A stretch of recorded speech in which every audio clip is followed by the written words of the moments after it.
আলা রাসূলিল করিম আম্মা বাদ। বাংলাদেশ খেলাফত যুব মজলিস চট্টগ্রাম জেলা শাখার ব্যবস্থাপনায় আয়োজিত কৃতি সম্বর্ধনা অনুষ্ঠানের মহতরম সভাপতি, বাংলাদেশ খেলাফত যুব মজলিসের কেন্দ্রীয় সভাপতি, সংগ্রামী নেতা হযরত মৌলানা মোহাম্মদ মাহমুদুল হক সাহেব দামা ইকবালুকুম, হযরত উলামায়ে কেরাম, ছাত্র ভাইয়েরা, আলহামদুলিল্লাহ আল্লাহ তাআলা শুকরিয়া আদায় করি যে আজকের এই মোবারক মাহফিলে হাজির হতে পারলাম। আলহামদুলিল্লাহ, যাদেরকে সম্বর্ধনা দেওয়া হলো হাইয়াতুল আউলিয়া লিল জামিয়াতুল কওমিয়া মাধ্যমে, যারা দাওরা হাদিস পরীক্ষায় কৃতিত্বের স্বাক্ষর রেখেছেন, তাদেরকে সম্বর্ধনা দেওয়ার এই যে প্রয়াস, এটা অত্যন্ত প্রশংসনীয় এবং এরকম বিভিন্ন জায়গায় হচ্ছে। ঢাকাতে হয়েছে খেলাফত যুব মজলিসের উদ্যোগে। আমি 19 তারিখে লক্ষ্মীপুর যাব, ওখানেও লক্ষ্মীপুর জেলা যারা কৃতিত্বের স্বাক্ষর রেখেছেন তাদেরকে পুরস্কার দেব।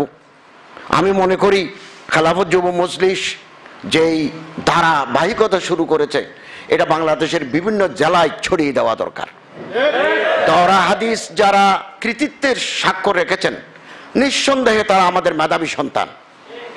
তাদের প্রতিভা, তাদের জ্ঞান গরিমা, তাদের জ্ঞান অন্বেষা আমাদেরকে উৎসাহিত করে, আমাদের মনের ভিতরে আশার সঞ্চার করে এবং এই সম্বর্ধনার মাধ্যমে তাদের মেধাকে আরো বেশি উচ্চকিত করার প্রয়াস আমরা পাব। এবং আমি মৌলানা ওবায়দুল্লাহ হামজা সাহেবের বক্তব্যের সাথে সম্পূর্ণ একাত্মতা ঘোষণা করি যে আমাদেরকে স্পেশালাইজড আলেম, বিশেষজ্ঞ আলেম তৈরি হতে হবে। মুহাদ্দিস আলেম, মুফতি আলেম, মুফাসসির আলেম, তাকাবুলে আদিয়ানের মাহের আলেম, বক্তা আলেম, ডিসি আলেম, এসপি আলেম, সচিব আলেম হতে হবে।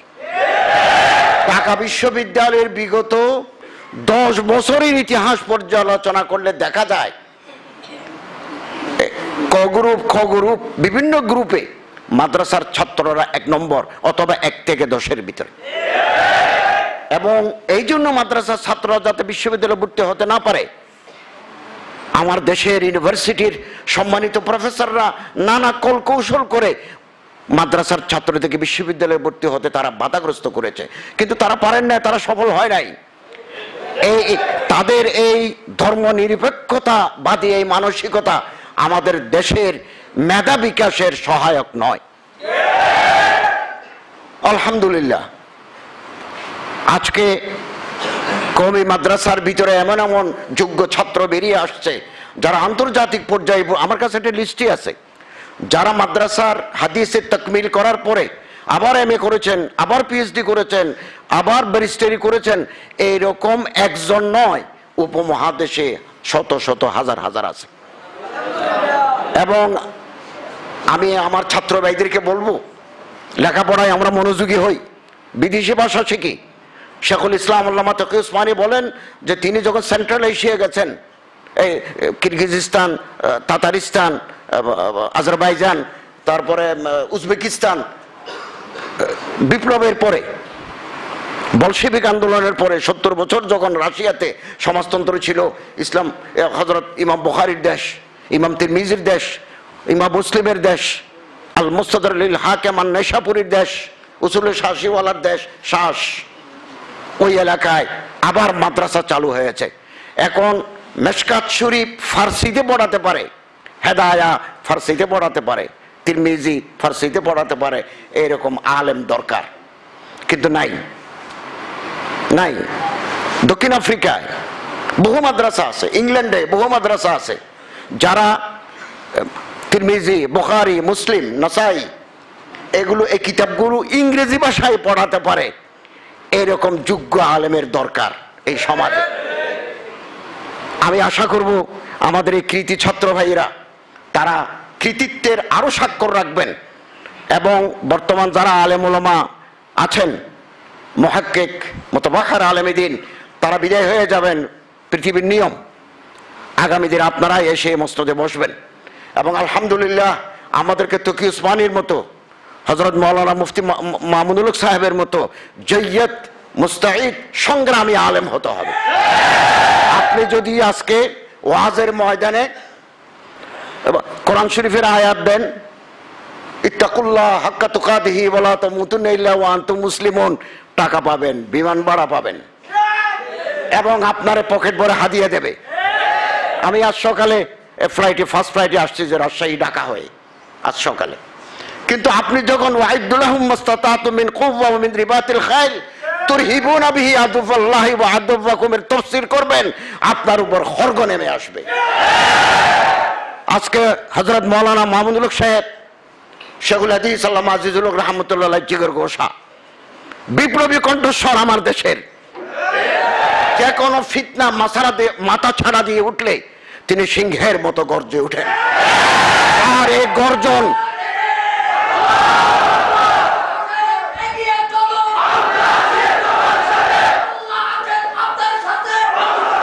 হযরত মাওলানা মামুনুল হক সাহেবের এই তর্জন, এই অঙ্গুলি হেলন গর্জন ইসলামী আন্দোলনের পক্ষে যারা ময়দানে কাজ করে যাচ্ছেন বিভিন্ন প্ল্যাটফর্মে, তাদের জন্য উৎসাহ সঞ্চার করে।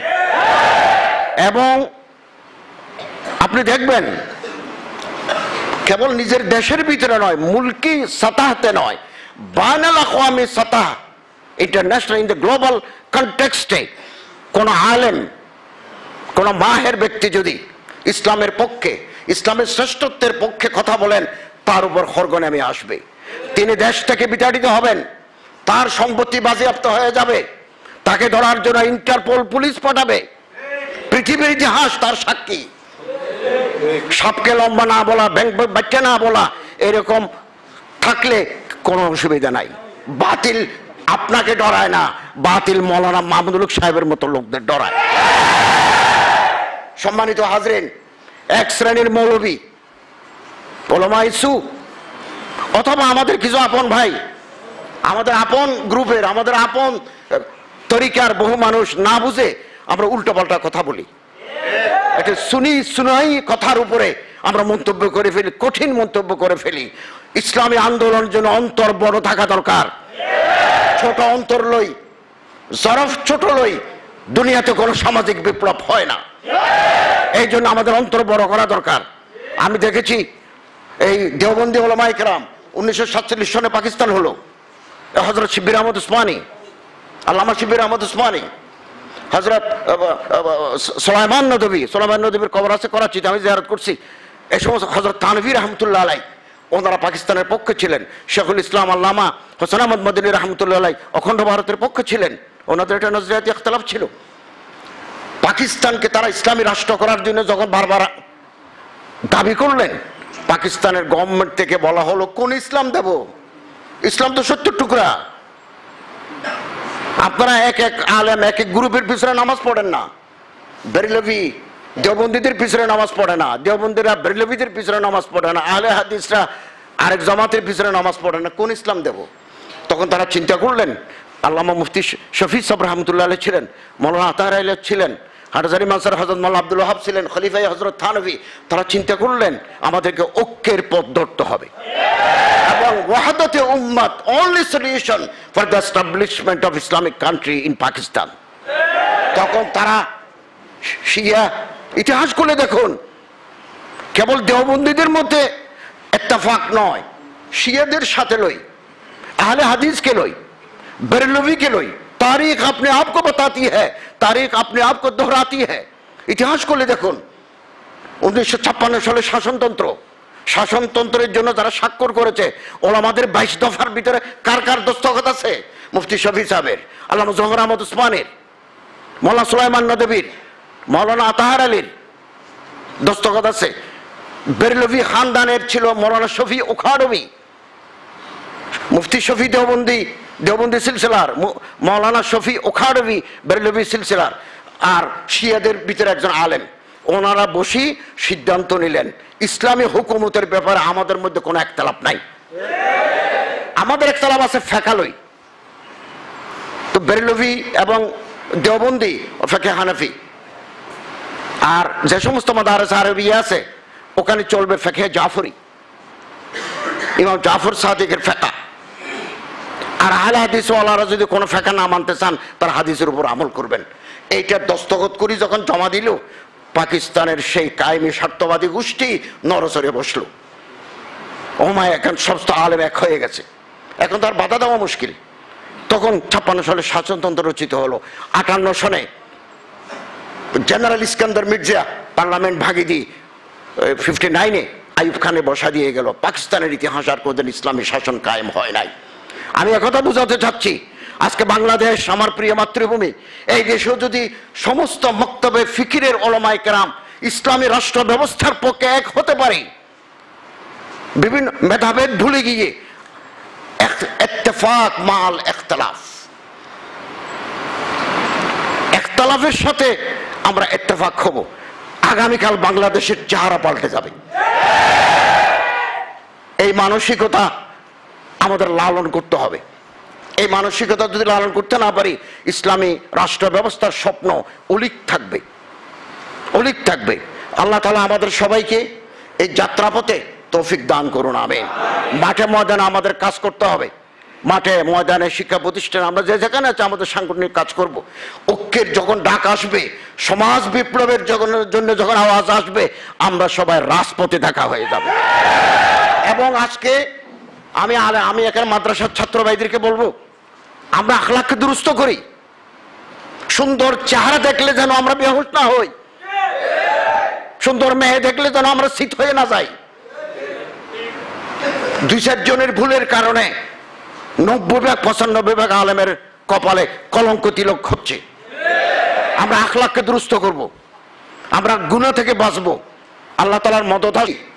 অ্যাসোসিয়েটেড প্রেস অফ ফ্রান্স একটা আন্তর্জাতিক সংবাদ সংস্থা, এর একটা নিউজ যদি ক্রিয়েট করে সারাই দিয়ে পৃথিবীর বিভিন্ন ভাষায় এটা চলে যায়, তাদের রেডিওতে, টেলিভিশনে, পত্রিকা এটা প্রকাশ পায়। এটার নাম AFP, ইন্টারন্যাশনাল রিপিউটেড নিউজ এজেন্সি। এই কয়দিন আগে তার একটা খবর ছাপলো, সেক্স ইন মাদ্রাসা, মাদ্রাসায় যৌনতা। আমরা এই খবরের তীব্র প্রতিবাদ জানাই।